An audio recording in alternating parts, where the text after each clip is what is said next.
என்னுடைய சகோதர சகோதரிகள் அனைவருக்கும் என்னுடைய பணிவான அன்பான வணக்கங்கள். நிறைநிலை அடைந்தவர்கள், ஞான நிலை அடைந்த மகான்கள் காட்டுற வழிகள் வெவ்வேறா இருக்கலாம். ஆனா போய் சேர வேண்டிய ஒரே இடம். முக்தி என்னும் விடுதலையை நோக்கிய பாதைகள் தான் அவங்க பல்வேறு பாதைகளா காட்டுவாங்க. ஆனா அவங்களுடைய குறிக்கோள் எல்லாமே ஒரே விஷயத்த நோக்கி தான் போகும். இப்ப அது என்னன்றத நம்ம பார்க்கலாம். வீடியோவ முழுசா கேளுங்க. உங்களுடைய ஆன்மீக பயணத்துக்கு இது நிச்சயமா உபயோகமா இருக்கும். ரமண மகரிஷிய எடுத்தீங்கன்னா, ஆத்ம விசாரம்னு சொல்லுவாரு. உன் ஆன்மாவ விசாரணை பண்ணுன்னுவாரு. என்னடா ஆன்மாவ என்ன விசாரணை பண்ணும்? அங்க ஆன்மான்னு ஒண்ணு இருக்கா? எப்படி விசாரணை பண்றது அதுகிட்ட? இந்த கேள்விகள்லாம் சாதாரண என்ன மாரி ஆளுங்களுக்கெல்லாம் கேள்விகள் தோணும். அது நியாயமான விஷயம். ஆனா அவரு சொல்றது என்னன்னா, ஆன்ம விசாரம்ன்றது விசாரம் என்பது ஆன்மாவிற்குள் நிலைத்து அந்த ஆன்மாவிற்காக காத்திருத்தல்னு ஒரு விஷயம் இருக்கு. ஆனா அதுக்கு முன்னாடி அத விசாரணை பண்ணுன்னுவாரு. என்ன விசாரணை பண்ணுவாரு? ஒவ்வொரு விஷயத்தையும் நம்ம பார்க்கும்பொழுது, இது உண்மையானதா? இது நிலையானதா? இது நிலைத்து நிற்கக்கூடியதா? அப்படிலாம் கேள்வி கேளு. அப்ப அந்த கேள்வி உனக்குள் கேட்கும்பொழுது, இது நிலையல்ல, நிலையல்ல, நிலையல்லன்னு எல்லாத்தையும் தவிர்த்து கடைசியா உன்னுடைய இருப்புக்குள்ள வருவ. அப்போ நான் அங்க இருக்கேன்ற ஒரு உணர்வு இருக்கும். அந்த நிலைக்கு வரும்பொழுது, உன்னுடைய ஆன்ம உணர்வ அங்க பெறுவ. அந்த ஆத்மாவோட விசாரம் பண்ணுவ. அந்த ஆத்மாவோட ஐக்கியமாவ. இந்த ஆத்மாவுக்குள்ள ஐக்கியமாயிடுச்சுன்னா நம்ம ஒண்ணுமே பண்ண வேணாங்க. ஒரு லிஃப்ட்ல ஏறி ஒரு 22வது மாடிக்கு நான் போகணும்னு லிஃப்ட் அமுக்கி விட்டா, லிஃப்ட் தூக்கின்னு போய் விட்டுரும். அந்த மாரி உங்க ஆன்மா கிட்ட விட்டா, உங்கள எல்லாத்துலருந்தும் விடுவிச்சு, எங்க உங்கள சேர்க்கணுமோ அங்க சேர்த்துரும். 1. இப்போ நம்ம காஞ்சி சங்கராச்சாரியார் பெரியவா இருந்தார் இல்லையா? சந்திரசேகர சரஸ்வதி சுவாமிகள். அவரு, "உன்னுடைய உடல், ஆன்மா, மனம் 3ம் ஒரே இடத்துல இருக்கணும். அப்பதான் நீ இது பண்ண முடியும்." அப்படின்னுவாரு. அந்தர்முகியா இருக்கணும்னு ஒண்ணு சொல்லுவாரு. இந்த அந்தர்முகின்னு இன்னொருத்தர் சொல்லியிருக்காரு. அத நம்ம அப்புறம் வருவோம். இப்போ நம்ம 3 விஷயமும் ஒண்ணா இருக்கும்பொழுது என்ன நடக்கும்? இப்போ நம்ம அப்படி இருக்கோமா? கிடையாதுல்ல. நம்ம உடல் ஒரு இடத்துல இருக்கும். மனம் வேற இடத்துல இருக்கும். ஆன்மா எங்க இருக்குன்னு நமக்கு இதுவரைக்கும் தெரியாது. ஸோ இது 3ம் ஒண்ணா இருக்கிறதுக்கு வாய்ப்பே இல்ல. ஆனா அவர் 3த்தையும் ஒண்ணா இருக்க சொல்றாருன்னா, அதுல ஒரு சூட்சமம் இருக்கு. நீங்க ஒவ்வொரு விஷயத்தையும் இவரு சொன்ன மாதிரி தான். ரமணர் சொன்ன மாதிரியே தான் ஒவ்வொரு விஷயத்தையும் எது நிலையானது, எது நிலையற்றதுன்றது நாம பகுத்து பார்க்கணும். அதுக்கு தாங்க பகுத்தறிவு. அதுக்கு பேரு தான் பகுத்தறிவு. ஸோ இத நம்ம நிலையானது இல்லன்னு நம்ம எல்லாத்தையுமே தவிர்த்துட்டு போயிடுவோம். அந்த சமயத்தில நிலையானதுன்னு நம்ம உடலுக்குள்ள ஒண்ணு இருக்குன்றது, அதுதான் இந்த உடல நடத்துன்றது ஒண்ணு புரிய ஆரம்பிக்கும். அந்த புரிய ஆரம்பிக்கும் பொழுது, மனம் அதோட ஐக்கியமாகும். மனம் அதோட ஐக்கியமாகும்போது, உடல் வேற எங்கேயும் போறதுக்கு வழியே இல்ல. உடல் என்பது ஒரு பொருட்டல்ல. உடல் நீங்க இயங்குறபடி தான் இயங்குது. அது ஒரு கார் மாரி. டிரைவர் ஓட்டுறபடி தான் கார் ஓடும். அதுபோல உடல் என்பது அங்கே 3ம் ஒரே சங்கமிக்கும். அப்போ எல்லாம் உடலும் ஒத்துழைக்கும், மனமும் உள்ளுக்குள் ஐக்கியமாகும். உங்க ஆன்மாவையும் நீங்க அனுபவிக்க ஆரம்பிச்சுருவீங்க. அவரு இந்த மாதிரி பார்ட்ல சொல்லியிருப்பாரு. ஆனா அவரு எல்லாரும் அவங்க 2 பேர் சொன்னதும் ஒரே இதுதான். உங்க இருப்புக்குள் போங்கள், ஆன்மாவை புரிந்து கொள்ளுங்கள், உணர்ந்து கொள்ளுங்கள். இப்போ ஜீசஸ எடுத்துக்கிட்டீங்கன்னா, குழந்தையாய் மாறுன்னு சொல்லுவாரு. ஒரு குழந்தைய போல மாறுறதா? என்னப்பா இது? குழந்தைக்கு அறிவு வளர்ச்சியே இல்ல. கொஞ்சம் கொஞ்சமா தானே வரும். அது வளர வளர தானே. அப்படி இருக்கும்போது நம்ம குழந்தையா மாறுனா எப்படி? அப்படின்னா, குழந்தையாய் மாறுன்னு அவர் சொல்றதுக்கு காரணம், நீ அறிவுள்ள குழந்தையாய் மாறிவிடு. குழந்தை எந்த கேள்வியும் கேட்காது. அதுக்கு ஒண்ணே ஒண்ணு மட்டும் தான் தெரியும். பசி உணர்வு. அழுக வச்சா பசிக்குதுன்றத நம்ம தெரியப்படுத்தலான்னு தெரியும். மத்த எல்லாத்தையும் பார்த்து ஒரு களங்கமும் இல்லாம, இது தவறு, இது சரியில்ல அதுக்கு தோணாது. எல்லாம் ஒரே மாரி தான் அது பார்க்கும். அதுபோல மாறுன்றாரு. அழு, பசிக்கு அழு. தட்டுங்கள் திறக்கப்படும், கேளுங்கள் கொடுக்கப்படும்ன்ற வார்த்தை இங்க சேர்த்துக்கலாம். நீ அழுதால் உனக்கு பால் கிடைக்குன்ற மாரி, குழந்தைக்கு பால் கிடைக்குன்ற மாரி, இறைவா உன்னை நான் கவனிக்க வேண்டும், உன்னை பார்க்க வேண்டும், உன்னை உணர்ந்து கொள்ள வேண்டும்னு நாம கதற ஆரம்பிக்கும் பொழுது, அவன் தன்னாலேயே ஓடி வந்து உங்கள அணைச்சுப்பான்றதுக்கு தான் இதோட பொருள். இதுவும் ஒரே மாரி வந்துருதா? தன் இருப்புக்குள் இருன்னு. ஓஷோவ எடுத்துக்கிட்டீங்கன்னா, அவரு எதுக்குமே போமாட்டாரு. இருப்பு உணர்வுக்குள் இரு. இருப்பு உணர்வுனா? அதாவது நாம நெனைப்போம், நமக்குள்ள தானே இருக்கோம். இது என்ன பெருசா விழிப்புணர்வு, அப்படி இப்படிலாம் சொல்றாங்களேன்னு நீங்க நெனைக்கலாம். ஓஷோ சொல்றாருன்னு. நீங்கன்னா எல்லாரையும் நான் சொல்லல, புரியாதவர்களுக்கு சொல்றேன். ஏன்னா நெறைய பேருக்கு புரியும். இருந்தாலும் நான் அத திரும்ப ரீவைண்ட் பண்றது எதுக்குன்னா, எல்லாருக்கும் உபயோகமா இருக்குன்றதுக்காக தான். அப்போ நம்ம விழிப்புணர்வா இருக்கோன்றது எப்படி நமக்கு புலனாகுதுன்னா, இல்லன்றது புலனாகுதுன்னா, நம்ம தூக்கத்துல இருக்கும்போது நம்ம விழிப்புணர்வா இல்ல. நான் யாரு, எங்க இருக்கேன்னு எனக்கே தெரிய மாட்டேங்குது. ஸோ அவர் என்ன சொல்வாரு, உன்னுடைய இருப்பு உணர்வுக்குள் நீ மூச்சு விடுறத கூட கவனிச்சுக்கிட்டே இரு. புத்தரும் இதே தான் சொல்லுவாரு. விபாச்சனான்னு சொல்லுவாரு அத. மூச்சு விடுறத கவனி. உன்னுடைய இருப்புக்குள் தன்னால் போய் விடுவாய். இந்த இருப்புக்குள்ள ஏன் போணுன்றாங்க? இந்த இருப்புக்குள் நீ காத்திருக்கும் பொழுது தான்.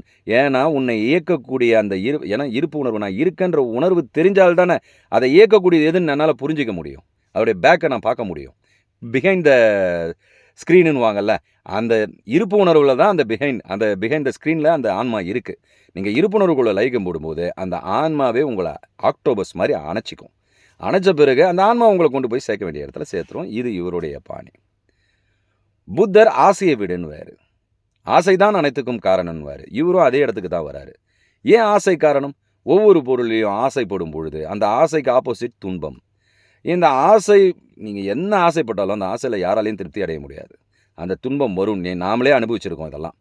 ஸோ, இந்த துன்பத்துக்கும், இன்பத்துக்கும் மாறி மாறி நாம மரம் தாவுதே, அந்த குரங்கு மாதிரி தவிச்சுக்கிட்டே இருக்கோம். இந்த தவிக்கிறதுனால நம்மளுடைய நிலைத்தன்மை நம்மக்கிட்ட போயிடுது. அதனால அவரு சொல்ற அந்த பேசிக் பாடமே, ஆசையை விடுன்னாரு. இது சொன்னாலே போதும்னு அவர் நெனச்சுட்டாரு. கடவுளை பத்தியெல்லாம் சொல்ல வேண்டாம். இந்த ஆசை தான் துன்பத்திற்கு காரணம் இவங்ககிட்ட சொன்னா, புரிந்து கொள்ள வேண்டியவர்கள் தானாக புரிந்து கொள்வார்கள்னு அவருக்கு தெரியும். ஏன்னா, எல்லாருக்கும் எல்லாத்தையும் புரிஞ்சிக்க முடியாது. காரணம் என்னன்னா, இதற்குன்னு ஒரு நேரம் இருக்கணும். இந்த நேரம் வரும்பொழுது தான் நீங்கள் முக்தியும் பெற முடியும். அதெல்லாம் நம்ம கஷ்டப்படக்கூடாதுன்னு தான் நம்ம பெரியவங்க என்ன பண்ணிட்டாங்க, இந்த பாடத்தெல்லாம் நமக்கு சொல்லிக் குடுத்துட்டாங்க. ஆன்மீக பூமி இது. ஆன்மீகத்த தான் சொல்லிக் குடுக்கும். இந்த ஆன்மீகத்த எதுக்கு சொல்லிக் குடுத்தாங்கன்னா, எல்லாத்தையும் நீ உலகத்துல வாழ்ந்துட்டு போ. ஒண்ணும் தப்பே கிடையாது. நீ என்ன வேணாலும் கண்டுபிடி, என்ன வேணாலும் போ. ஆனா வாழு. ஆனால் உனக்கு டைம் வந்தா மட்டும் தான் விடுதலை பெற முடியுன்ற ஒரு விஷயம் இருக்குதுன்றதுக்காக, இந்த உலகத்துல வாழலாம் நமக்கு நேரம் வரும்போது நாமளே அறிஞ்சுப்போம்னா, நமக்கு அதுக்குள்ள உடல் ஒத்துழைக்காது, எதுவுமே ஒத்துழைக்காது. அப்புறம் பார்த்துக்கலான்னா. அதனால தான் பெரியவங்க என்ன சொல்றாங்க, உன் நேரம் வரட்டும். வாய்ப்புக்காக காத்திரு. வாய்ப்பு வரும்போது அத பயன்படுத்துறதுக்கு உன் உடலை தயாரா வைன்னு ஒரு டயலாக்லாம் பார்த்துருப்பீங்க. விளம்பரம்லாம் வரும். அதற்காக தான் நம்மளை தயார்படுத்துறாங்க. இதெல்லாம் நமக்கு சொல்லிக் குடுத்து நம்ம இருப்புணர்வோடு இருக்கும் பொழுது, நமக்குள் விதை தூவப்படும். அந்த டைம் கிடைக்கும் பொழுது, அப்பதான் வயல்வெளிய அறுவடை உழுது, கஷ்டப்பட்டு, அத எல்லாத்தையும் நிரவி, அத அதுக்கப்புறம் பத்த வச்சு, அதில எரு போட்டு, இதெல்லாம் பண்ணி, வயல நெல்லு விதைச்சு, அதுக்கப்புறம் அத விளைய வைக்கிறது எவ்வளோ கஷ்டமான வேல. அந்த கஷ்டம்லாம் படாம, நீ இந்த உலக வாழ்க்கையிலேயே இருக்கும் பொழுது, உனக்கு டைம் வர வரைக்கும் காத்திருக்காம, இந்த விதைய உனக்குள்ள ஆன்மீக விதைய தூவிட்டீன்னா, டைம் வரும்போது டக்குன்னு நீங்க முக்தி அடைஞ்சிரலாம். ஸோ, உங்களுக்கு என்ன லாபம்? இந்த உலக வாழ்க்கைய வாழணுங்க. சாதாரண விஷயம் இல்லைங்க கடவுள் குடுத்தது. பசி எடுக்கும்பொழுது சாப்பிடுற அந்த சுவை இருக்கே, இந்த நாக்கு ஒண்ணு குடுத்து, அத வெறும் உணவா தள்ளாம, உடலுக்கு மட்டும் தள்ளாம, உங்களுக்கு அந்த ருசின்ற உணர்வ குடுத்து, உயிரை உற்பத்தி பண்றதுக்காக காமத்த குடுத்து, எல்லாத்தையும் குடுத்திருக்கிற அந்த கடவுள், ஆசைகளை அனுபவிக்கத்தான் இதெல்லாம் குடுத்தான். ஆனால் அதற்கு ஒரு வரைமுறை இருக்கிறது. அதற்கு ஒரு எல்லை இருக்கிறது. அதற்குள்ள நீங்க பண்ணிட்டீங்கன்னா, எந்த தொல்லையும் கிடையாது. அதற்கு மீறி போறதுனால தான் இதெல்லாம் இருக்கு. இதெல்லாம் நம்ம மீறிடக்கூடாதுன்றதுக்காக தான், பெரியவங்க நமக்கு இந்த மாதிரி பாடங்கள கத்துக் குடுத்துருக்காங்க. ஸோ, அதனால நாம என்ன பண்ணுவோம்? இதெல்லாம் நமக்குள்ள விதைச்சுப்போம். விதைச்சு என்னைக்கு நேரம் வரும்போது இதெல்லாம் விளைஞ்சிரும். அப்ப நம்ம அறுவடை பண்ணிடலாம். இப்போ நம்ம ஒரு ஊருக்கு போணும்னு நெனைக்கிறோங்க. நெனைச்சிட்டா போதுமா? என் ஆன்மாவ அடையணும்னு நான் நெனைச்சிட்டா போதுமா? இங்க ஆன்மாவ அடையிறது மட்டும் தாங்க உங்களால பண்ண முடியும். அதுக்கப்புறம் அந்த ஆன்மா செஞ்சுக்கும் எல்லாத்தையும். அந்த ஆன்மா கடவுளுடைய ஒரு துளி தான். அதனால பிரச்சனை இல்ல. இப்போ ஒரு ஊருக்கு போணும்னு நம்ம நெனைச்சா முடிஞ்சிருமா? முடியாது. அதுக்கு நம்ம வீட்ல இருக்கிறவங்கள தயார் பண்ணணும். அவங்களுடைய சம்மதம் வாங்கணும். அதுக்கப்புறம் அதுக்கு பணத்த பெரட்டணும். அதுக்கப்புறம் அங்க போறதுக்கான பஸ் டிக்கெட்டோ, ஏரோப்ளேன் டிக்கெட்டோ ஏதேதோ வாங்கணும். இதெல்லாம் வாங்குனா தான் அந்த ஊருக்கு போய் சேருவோம். ஸோ, நாம அதற்கான ஏற்பாடுகள முன்கூட்டியே செய்யணும். அதுபோல நாம இந்த ஏற்பாடுகளெல்லாம் முன்கூட்டியே செய்து கொள்ள வேண்டும் என்பதற்காக தான் ஆத்ம விசாரம் செய். உடல், மனம், ஆன்மா 3ம் ஒரே இடத்துல வை. ஆசைகளை விடு. குழந்தையாய் மாறு. உன் இருப்பு உணர்வுக்குள் போ. அப்படின்னு நமக்கு நிறைநிலை அடைந்தவர்கள் இதெல்லாம் நமக்கு சொல்லிக் குடுத்துருக்காங்க. அதே போல தான் விசிறி சாமியார் இத சொல்ல மறந்துட்டேன். நடுவுல அவருடைய ஆசிரமத்துக்கு போயிருந்தேன். அவர் அந்தர்முகியா இருப்பவர். அந்தர்முகினா லாஸ்ட்டா இத மட்டும் சொல்லிர்றேன். அந்தர்முகி என்பது அந்தர்முகி, முகம். அந்தர் என்றால் உள். உள்முகமாய் இருப்பவன் அர்த்தம். இவர் ஒரு தடவ என்ன பண்ணாரு, பெரியவாள பார்க்க போயிருக்காரு. பெரியவாள் தூரத்திலேருந்தே பார்த்தாராம். அவன் அந்தர்முகி. கடவுள் உணர்வோடு இருக்கிறவன் அப்படின்னாராம். அதுபோல் அந்தர்முகமாய் நாம் இருக்க வேண்டும் என்றெல்லாம் நமக்கு டீச் பண்ணியிருக்காரு இந்த விசிறி சாமியார்லாம். இப்போது இவங்கெல்லாம் வந்து நமக்கு இந்த பாடங்களை கொடுத்து கொண்டே இருப்பதனால்தான் இந்த ஆன்மீக பூமி மிக சிறந்த பூமியாக இருந்துக்கிட்டு இருக்கு. இதில் எத்தனையோ பாவங்களும் நடக்குது, நிறைய கேடுகட்ட விஷயங்கள்லாம் நடக்குது. இருந்தாலும் இன்னும் நாம் தாக்கு பிடிச்சிட்டு நிலையாக இருந்தோம்னா நம்ம முன்னோர்களுடைய வரப்பிரசாதம் தான் அது.